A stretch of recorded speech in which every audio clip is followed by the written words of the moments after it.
general business environment, I know we want to talk to you about a bill that Senator Root we're working with on relative to watercraft training and certification. I don't know, Casey, if you want to take the lead on just talking about that and the concept that we're working through. And then we've got two other small issues we want to let you know about as well. You bet. That'd be great. Still not sure it's a good idea to let me talk, but we'll go for it. So the watercraft operators permit thing, and as you can kind of see, I don't know if you can see while you're driving, my beach is kind of sitting behind me there on the screen. Looks lovely right now. Yeah, my entire business is based on pleasure cruisers, pontoons, people that bring up their big ass speedboats, jet skis, all that kind of thing. We're not really a fish camp. So even this morning, as we've been talking, different ideas have been floated about, well, do we let lake associations have the power to ban boats on certain lakes? Do we do a statewide cookie cutter, make a program to go down and do a training 2-hour thing for every pontoon rental? There's a lot of ideas out there, but they all kind of come back to education. People that are driving these 300 horsepower behemoths, they need to know what they're doing. They need to know how to behave. I think we are all a little reluctant to institute new laws, especially on things that where we're required to, check your ID. Do I have to validate your out-of-state watercraft operator's permit? How do I do that? How would I do that at my dock on a Sunday night? You know what I mean? It gets a little fuzzy there. So I guess it all goes back to education over and over again. I know Jim Worley on his lake, he absolutely despises wake boats. I'm pretty sure he does from comments he's made. But his lake's 12 feet deep. Those big things go ripping around out there. They kill all the panfish beds. How do you operate a resort when you can't go fish your primary fish because they're all dead? You know what I mean? So there needs to be education. There needs to be some rules without putting us all out of business, because what works for one of us doesn't work for all of us. Exactly. The state of Minnesota has a horrible reputation of making rules for Minnetonka and then trying to apply them to the rest of the state. You got to avoid that a little bit. So I think I said that a little less vehemently than I did last time. I hope so.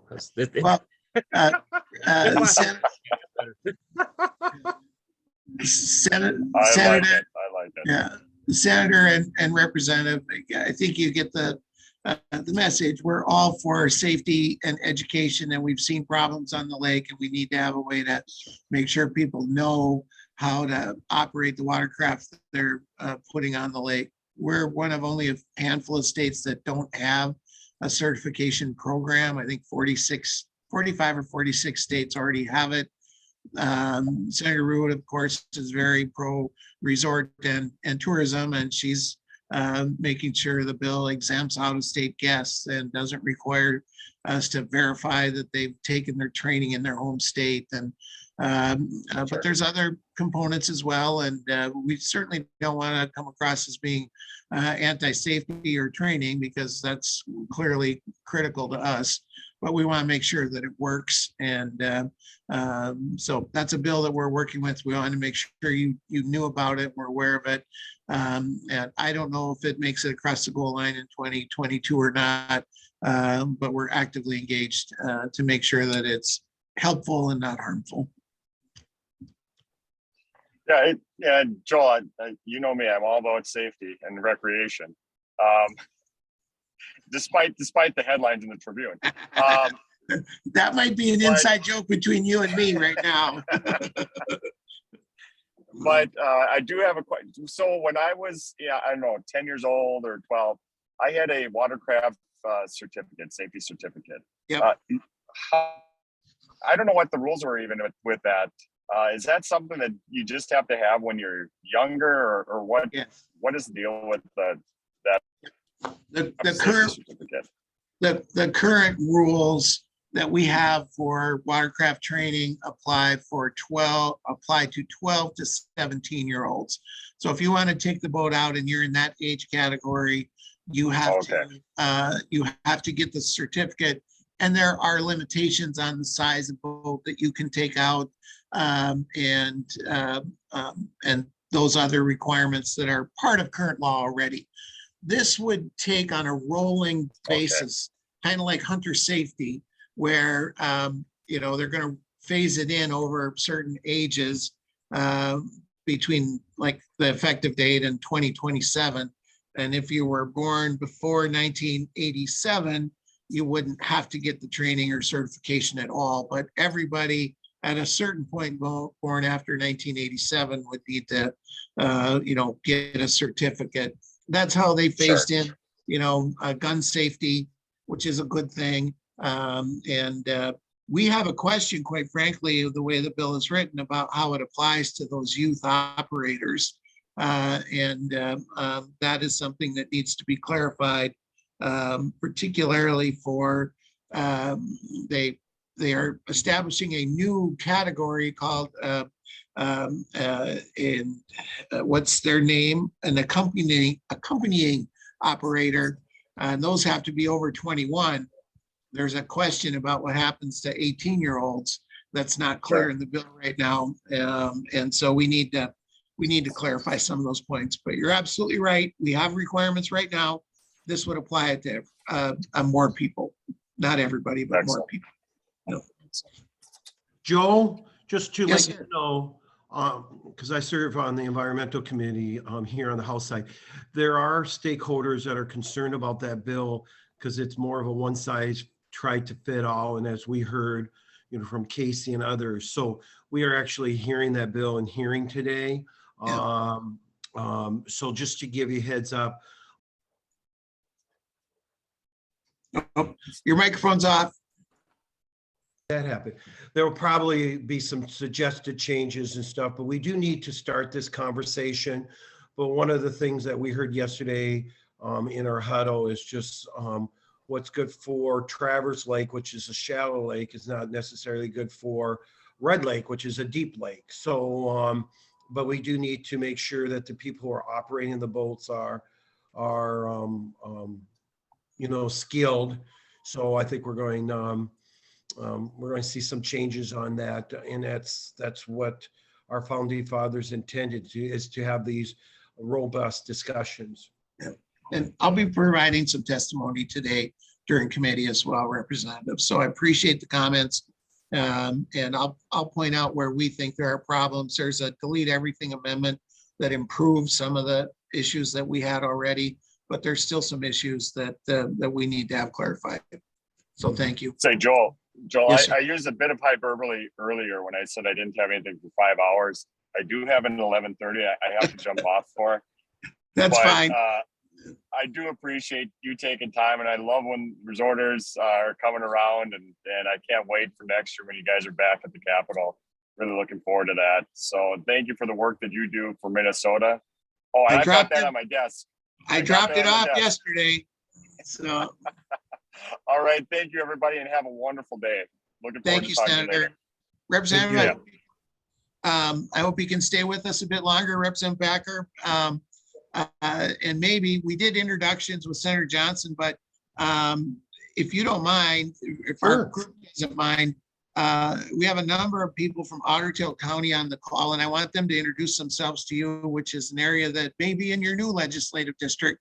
And so, that is a big part of our organization in Otter County. And so maybe our Otter folks can open up their mics and introduce themselves to Representative Backer.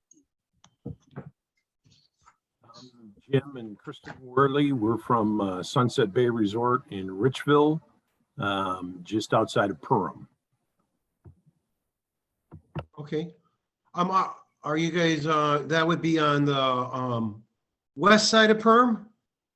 We're on the southwest of Perham on Dead Lake.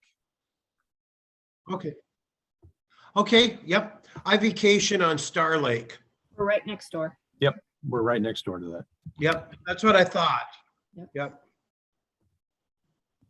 We're Mike and Linda Schultz from 10 Mile Lake Resort, and we're southwest corner of Ottertail County. So we're far away from Jim as we can get. yeah. That may be a good thing. I don't know. That's up to you guys. Hey, now, come on now.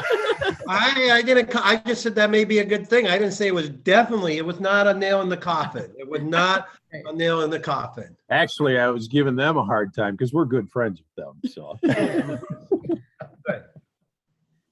Yep, Good and we've morning, been Representative. resorting, I was gonna say, we've been resorting for a long time. So since our resort has been here since 1906, and we hope to keep it. So here, Yep. yeah. So thank you so much for all the work that you do. We really appreciate it. Yeah, you're welcome. No, our family is a water skiing family, so we do a little fishing, but lakes are more made for water skiing in our opinion. So we're pretty serious at it. We've done pyramids, 3-person pyramids. I can ski on my back a lot better than when I was younger. We've done solemn. We pulled as many as 5 people behind a boat of all ages. 2 years ago, we did a 3-generation picture. My father, who at that time was 70, let's see, Dad was 75. Dad would have been 76. I would have been 51, and my daughter was 21. So we did a 3-generation picture behind the boat.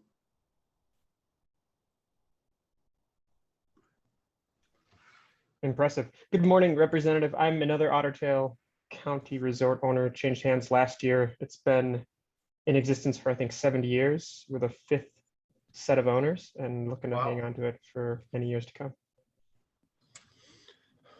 So I heard last year, talking to several, it was a pretty strong year for resort owners, with everybody wanted to get out and about. Is that starting to be the same for this year? Have you, with the bookings and everything? I know we always book our stuff a year ahead of time at Frank's Lodge and stuff and so forth. Are you seeing that also where everybody is that early booking and stuff like that? Yeah, I'll say, yeah, definitely. We've been, I think our segment of the tourism industry in Minnesota has been relatively strong. We're very fortunate last year. I think for the majority of us, we had as good of years as we've had. 2022 looks equally as strong. I'm very optimistic about that as well.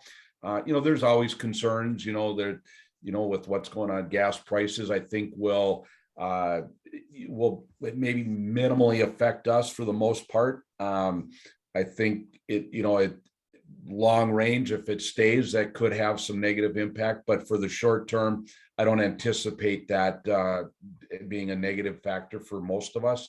We're close enough for the majority of our guests come from the metro area, and then some of the outstate, but it's again not terribly distant. And I don't think we talked a little bit earlier about that. Most of the people are, it's a small piece of what the entire vacation expenditure will be, but it's something we'll watch. I'm very optimistic for 22.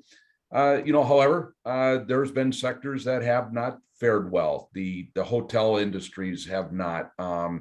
Anybody that relies heavily on convention business, the corporate retreat stuff have really struggled, and so that's where the Explore Minnesota Tourism Funding Grant that's proposed out there currently will hopefully help some of those folks, because whereas our group has been relatively very, very fortunate, we're probably the minority on that group overall for the state, because state revenues are definitely down from the tourism side. So, but I think us as a group, the mom and pop resorts, have fared well. We kind of had that perfect scenario where we have individual cabins and abundance of natural resources that folks can come up and enjoy.